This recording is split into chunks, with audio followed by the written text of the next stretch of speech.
สวัสดีค่ะทุกคนวันนี้นะคะมีเมนูอร่อยมานำเสนออีกแล้วนะคะกุ๊กไก่จะทำปลาย่างนะคะซอสครีมสุกี้นี่เจ้าบวบฝรั่งนั่นเองนะคะถ้าใครไม่มีนะคะบรอกโคลีใช้แทนได้ดีเลยนะอร่อยมากๆด้วยนะมาดูส่วนผสมนะคะมีอะไรบ้างปลาตัวนี้เป็นปลากุ๊กไก่หาชื่อภาษาไทยไม่เจอนะคะเป็นปลาที่ค่อนข้างอร่อยมากนะคะเนื้อแน่นหวานนุ่มหอมนะใครจะใช้ปลาชนิดอื่นแทนก็ได้หรือจะเป็นกุ้งก็ได้นะคะได้หมดเลยกระเทียมพาสลีย์น้ำซุปไก่นะคะไว้เพิ่มรสชาติเจ้าครีมตัวนี้น้ำมันมะกอกและเกลือมาเริ่มกันเลยนะคะก่อนอื่นนะคะเราจะหมักปลาก่อนกระเทียมแล้วก็ใบพาสลีย์นะคะ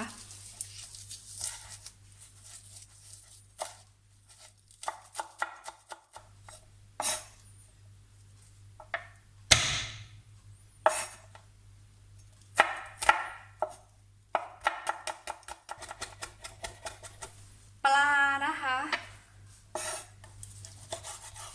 หั่นเป็นชิ้นอย่าเล็กมากนะคะแต่ก็อย่าใหญ่มากนะชิ้นประมาณนี้นะคะแล้วก็เกลือ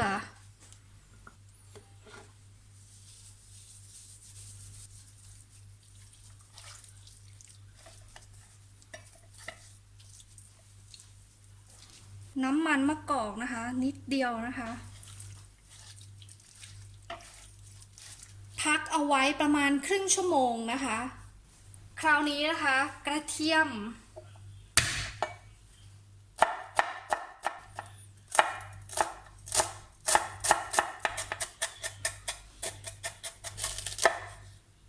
สดกรอบมาก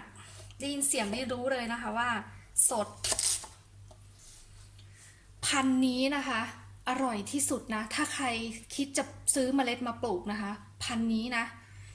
เปลือกสีเขียวเข้มไม่อร่อยนะคะเปลือกมันจะหนาเนื้อไม่ค่อยหวานเท่าไหร่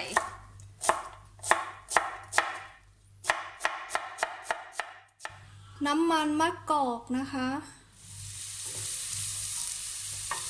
พอเหลืองแล้วนะคะใส่สุกี้นี่ลงไปซุปไก่นะคะแล้วก็เกลือ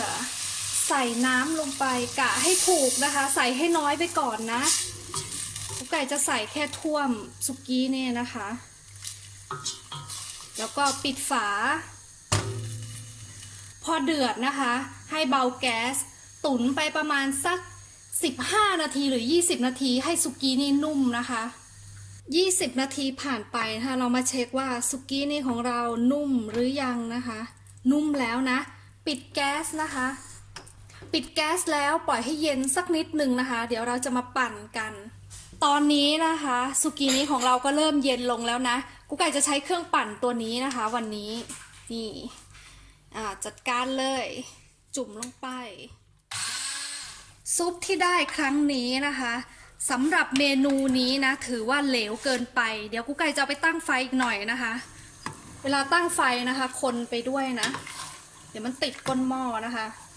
ได้ประมาณนี้นะคะก็โอเคแล้วนะคะกุ๊กไก่ปิดแก๊สแล้วคราวนี้เราจะมาย่างปลากันนะคะ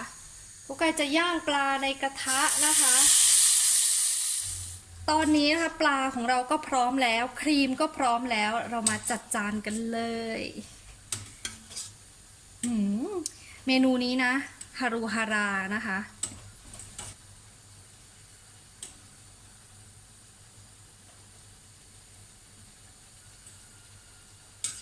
พาสลีย์นะคะตกแต่งสักนิดนึงข้างบน